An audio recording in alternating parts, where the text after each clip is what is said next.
Halo, hari ini kita akan membahas dua kerajaan, yaitu Kerajaan Kadiri dan Kerajaan Singosari. Yang pertama adalah Kerajaan Kadiri. Kerajaan Kadiri ini berkembang sekitar tahun 1042 hingga 1222 Masehi. Letak dari Kerajaan Kadiri itu berada di Doho atau Kediri, letaknya di Jatim, di tepi Sungai Brantas. Nah, sumber sejarah dari Kerajaan Kadiri ini adalah Prasasti Banjaran. Kalian bisa lihat petanya itu di mana letak dari Kediri. Kerajaan Kadiri ini memiliki hubungan dengan kerajaan sebelumnya, yaitu Kerajaan Medang Kamulan. Nah, bagaimana hubungannya? Jadi, hubungannya adalah Medang Kamulan itu dibagi oleh Airlangga menjadi dua wilayah, yaitu wilayah Panjalu atau biasa yang disebut dengan Kediri dengan wilayah Jenggala. Panjalu ini diberikan kepada anaknya yang bernama Samarawijaya, sedangkan Jenggala itu diberikan kepada anaknya yang bernama Papanji Garasakan. Kemudian, meskipun sudah dibagi menjadi dua, anaknya ini ingin menguasai seluruh wilayahnya lagi. Akhirnya terjadilah perang antara Panjalu dengan Jenggala yang nantinya dimenangkan oleh Panjalu atau Kediri. Karena Panjalu menang, akhirnya ibu kota dipindahkan ke wilayah Kadiri dan Samarawijaya itu menjadi raja pertama. Itulah cerita tentang berdirinya Kerajaan Kadiri. Langsung kita skip ke puncak kejayaan. Jadi puncak kejayaan dari Kerajaan Kadiri ini dipimpin oleh Jayabaya antara tahun 1137 sampai 1157. Kenapa bisa dikatakan sebagai puncak kejayaan? Karena Jayabaya berhasil menyatukan Panjalu dan Jenggala kembali. Setelah disatukan oleh Samarawijaya, kemudian terjadi pecah lagi. Nah, kemudian disatukan kembali oleh Jayabaya.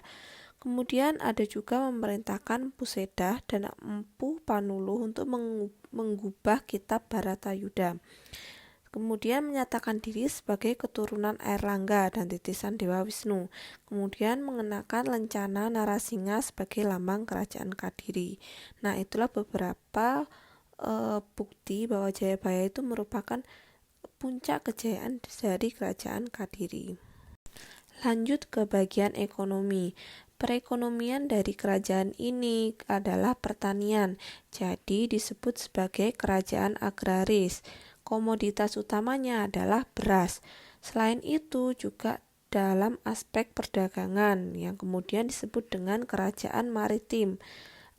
Apa faktor yang menyebabkan disebut sebagai kerajaan maritim? Yaitu perdagangan melalui jalur pelayaran Sungai Brantas, kemudian memperkenalkan rempah-rempah dalam perdagangannya. Pedagang dari Kediri juga membawa rempah-rempah ke Sriwijaya dan Likor. Yang ketiga adalah aspek sosial. Sistem sosial di Kerajaan Kadiri ini masih sama dengan Kerajaan Medang Kamulan, karena Kerajaan Kadiri ini merupakan lanjutan dari Kerajaan Medang Kamulan. Yang pertama ada masyarakat pusat atau kerajaan yang terdiri dari raja, kerabatnya, dan pelayannya. Yang kedua ada masyarakat tani atau daerah, yaitu para pejabat daerah. Kemudian ada masyarakat pemerintahan atau wanua yang biasa disebut dengan rakyat biasa. Yang keempat adalah aspek agama. Jadi agama yang dianut oleh masyarakat di Kerajaan Kadiri ini adalah Hindu Siwa. Bagaimana pemujaan dari Hindu Siwa itu sendiri? Yaitu mengucapkan mantra Caturdasa Siwa atau 14 wujud Siwa. Yang kelima adalah aspek budaya. Ada beberapa budaya yang dihasilkan dari Kerajaan Kadiri. Yang pertama adalah karya sastra. Kalian bisa baca sendiri, itu karya sastra yang berupa kitab. Kemudian juga ada dalam bentuk bangunan atau benda, itu ada arca, terus candi, dan sebagainya. Terakhir adalah bagaimana proses berakhirnya dari Kerajaan Kadiri ini. Raja terakhir dari Kerajaan Kadiri adalah Kertajaya atau Prabu Dandang Genis. Kertajaya ini mempunyai beberapa kebijakan yang berbeda dengan kebijakan dari raja sebelumnya. Yang pertama adalah kebijakan Kertajaya mengurangi hak-hak Brahmana. Kemudian selain itu, Kertajaya juga minta disembah sebagai dewa. Nah, dua kebijakan ini yang menimbulkan perselisihan dengan para Brahmana, karena Brahmana itu tidak mengakui atau tidak mau menyembah Kertajaya sebagai dewa, karena itu bertentangan dengan ketentuan dari agama Hindu. Akibatnya kaum Brahmana ini mereka mengungsi ke Tumapel yang pada saat itu dipimpin oleh Ken Arok. Mereka minta bantuan kepada Ken Arok untuk melindungi dari Kertajaya. Nah, akhirnya Kertajaya merasa dikhianati dan menyerang Tumapel. Ketika Kertajaya menyerang Tumapel, pasukan mereka kalah di pertempuran di desa Ganter dan Kertajaya terbunuh. Nah, itulah akhir dari Kerajaan Kadiri. Kesimpulannya, Kerajaan Kadiri itu berakhir gara-gara bertempur dengan Kerajaan Singosari. Lanjut ke kerajaan selanjutnya adalah Kerajaan Singosari. Kerajaan Singosari ini berkembang sekitar tahun 1222 hingga 1292 Masehi. Letak dari kerajaan Singosari ini disebut dengan Tumapel.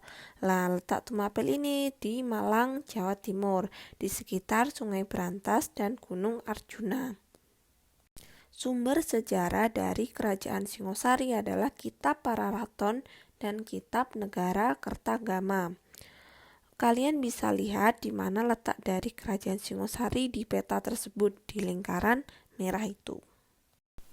Pembahasan yang pertama adalah dari segi politik dan pemerintahan. Jadi raja pertama dari kerajaan Singosari adalah Ken Arok. Bagaimana kisah hidup dari Ken Arok ini? Kita bahas kemudian. Ketika masih bayi, Ken Arok ini ditemukan oleh Mpu Loh Gawe di kuburan. Nah, kemudian si Ken Arok itu diasuh oleh Mpu Loh Gawe. Setelah dewasa, Ken Arok ini mengabdi kepada Tunggul Ametung, yang pada saat itu adalah aku atau bupati di Tumapel. Jadi dulu belum ada yang namanya Singosari. Nama lamanya atau nama kunonya adalah Tumapel. Nah, si Tunggul Ametung itu dia mempunyai istri namanya Ken Dedes. Ken Arok melihat Ken Dedes kemudian jatuh cinta kepada istri Tunggul Ametung itu. Akhirnya diberistrilah Ken Dedes setelah Ken Arok berhasil membunuh Tunggul Ametung. Ken Arok ini membunuh Tunggul Ametung menggunakan keris dari Empu Gandring. Sedangkan Ken Arok merebut keris Empu Gandring ini secara paksa dan membunuh Empu Gandring yang membuat keris tersebut. Akhirnya si Ken Arok ini dikutuk oleh Empu Gandring, keturunannya nanti akan saling bunuh-membunuh. Kemudian setelah berhasil mengalahkan Tunggul Ametung, si Ken Arok ini naik tahta menjadi Aku Tumapel selanjutnya. Nah, ketika menjabat sebagai Aku Tumapel, datanglah Brahmana dari Kediri yang minta dilindungi dari Kertajaya yang tadi sudah dijelaskan di kerajaan Kadiri. Otomatis Kertajaya tidak terima dan menyerang ke Tumapel. Ketika pertempuran dengan Tumapel di desa Ganter, Kertajaya dari Kediri ini berhasil dikalahkan oleh Ken Arok.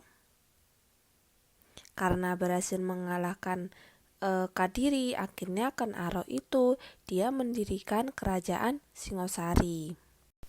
Selanjutnya kita akan membahas tentang perebutan kekuasaan yang pernah terjadi di Singosari. Nah, perebutan kekuasaan yang pertama adalah ketika Ken Arok itu membunuh Tunggul Ametung. Nah, bisa kalian lihat itu garis-garis putus-putus itu adalah pembunuhan. Ken Arok kemudian naik tahta menjadi raja pertama di Singosari. Selain menjadi raja, Ken Arok juga memperistri Ken Dedes. Ketika Ken Arok menikahi Ken Dedes sedang hamil anak dari Tunggul Ametung, yaitu Anusapati.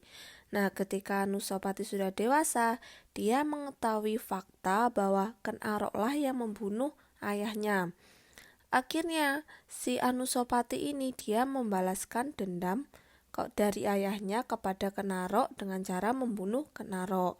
Setelah Kenarok berhasil dibunuh, Anusapati naik tahta menjadi raja kedua dari kerajaan Singosari.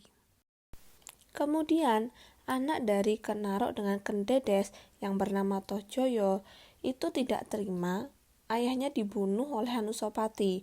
Tohjoyo membalaskan dendam kepada Anusapati dan berhasil membunuh Anusapati.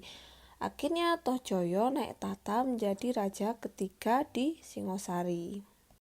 Kemudian lanjut pembalasan dendam dari Ranggawuni ke Tohjoyo. Jadi Ranggawuni ini adalah anak dari Anusapati. Dia membalaskan dendam ayahnya dengan cara membunuh Tohjoyo yang sudah membunuh Anusapati.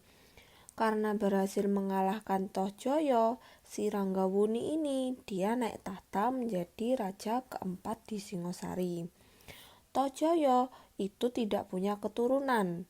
Nah, tidak ada yang membalaskan dendam kepada Ranggawuni. Akhirnya setelah Ranggawuni dia wafat, tahta kerajaan diberikan kepada anaknya yang bernama Kertanegara.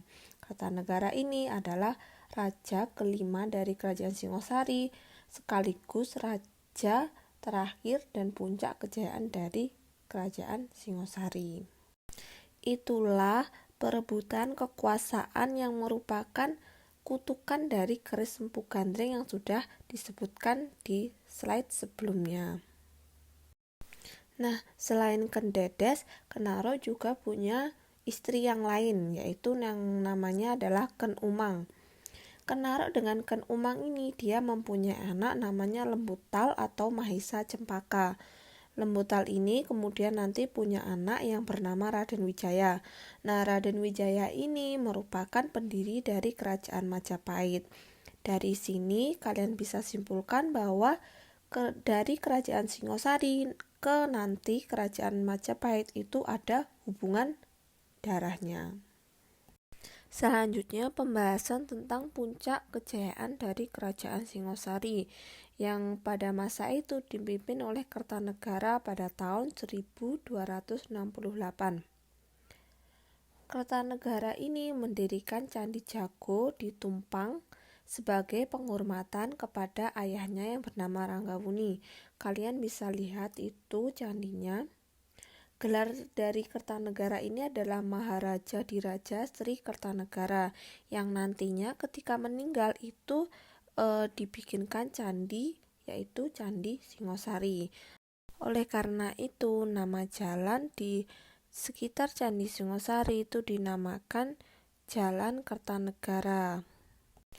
Beberapa pejabat Mahapantri yang ada di kerajaan Singosari antara lain adalah pertama Rakrian I Hino, Rakrian I Sirikan, dan yang terakhir adalah Rakrian I Halu. Jadi ini semacam penasehat dari raja. Kemudian ada juga kebijakan luar negeri dari kerajaan Singosari yang dinamakan Gagasan Cakrawala Mandala. Dalam Gagasan Cakrawala Mandala, Kertanegara mengirimkan pasukannya ke Sumatera yang disebut dengan Ekspedisi Pamalayu. Kemudian menghadang rencana ekspansi dari Kaisar Kubilai Khan dari Mongol atau Tiongkok. Kemudian berusaha menaklukkan Pahang, Sunda, Bali, Bakulapura atau Kalimantan Barat dan Gurun di Maluku. Selain itu juga menjalin persahabatan dengan Kerajaan Campa. Yang ketiga adalah aspek sosial. Jadi aspek sosial masyarakat Singosari ini selalu berubah tergantung dengan kondisi politik di kerajaan tersebut. Dari masa Kenarok hingga Ranggawuni, kondisi sosial kerajaan Singosari itu tidak stabil. Kenapa tidak stabil? Karena terjadi perebutan tahta raja. Sedangkan ketika masa Kertanegara, kondisi sosial lebih stabil karena sudah tidak terjadi perebutan kekuasaan. Akhirnya Kertanegara itu berusaha meningkatkan kesejahteraan rakyat Singosari. Yang keempat adalah aspek agama. Ketika masa kerajaan Singosari ada upaya untuk menyatukan agama antara Hindu Siwa dengan Buddha Mahayana, yang kemudian agamanya dinamakan Tantrayana. Pendeta yang memimpin upacara agama Tantrayana disebut dengan Dharma Dyaksa. Sedangkan agama Tantrayana ini sendiri berkembang ketika masa pemerintahan dari Raja Kertanegara atau raja terakhir dari kerajaan Singosari. Yang kelima adalah aspek budaya. Ada perbedaan budaya antara kerajaan Singosari dengan kerajaan-kerajaan sebelumnya. Yang pertama adalah pembangunan candi menggunakan batu bata. Kemudian ada beberapa benda peninggalannya seperti Candi Singosari, Candi Jago, Candi Kidal, Candi Jawi, Stupa Sumberawan, Candi Songgoriti, patung Kededes yang perwujudan dari Dewi Prajna Paramita, kemudian patung Jogodolok perwujudan dari Kertanegara, Dwarapala, dan sebagainya. Terakhir adalah bagaimana keruntuhan dari kerajaan Singosari. Ada beberapa peristiwa yang terjadi menjelang keruntuhan dari kerajaan Singosari. Yang pertama adalah datangnya utusan dari Kubilai Han dari Tiongkok ke Singosari untuk meminta Singosari agar tunduk kepada kerajaan Mongol. Nah, Kertanegara ini dia tidak mau, tidak terima kalau harus tunduk pada kerajaan Mongol. Akhirnya dia memotong telinga dari utusan kerajaan Mongol tersebut dan disuruh kembali ke kerajaan Mongol. Si Kubilai Han yang menerima utusan tersebut merasa terhina dan akhirnya bersiap menyerang Singosari. Namun ketika pasukan dari Kubilai Han itu masih berada di perjalanan, Singosari itu sudah diserang terlebih dahulu oleh kerajaan Kadiri yang dipimpin oleh Jayakatwang. Motif dari penyerangan Jayakatwang ini adalah balas dendam atas serangan kerajaan Singosari sebelumnya yang berhasil mengalahkan kerajaan Kadiri. Jadi meskipun ada cekcok dengan kerajaan Mongol, tapi keruntuhan dari kerajaan Singosari ini disebabkan oleh serangan dari kerajaan Kadiri yang dipimpin oleh Jayakatwang. Ketika pasukan dari Kubilai Han nanti sampai ke Singosari, itu akan menimbulkan cerita yang lain lagi dan berhubungan dengan berdirinya kerajaan Majapahit. Nah, itu nanti kita akan bahas di kerajaan Majapahit. Sekian video dari saya, thanks for watching, sampai jumpa di video selanjutnya, bye bye.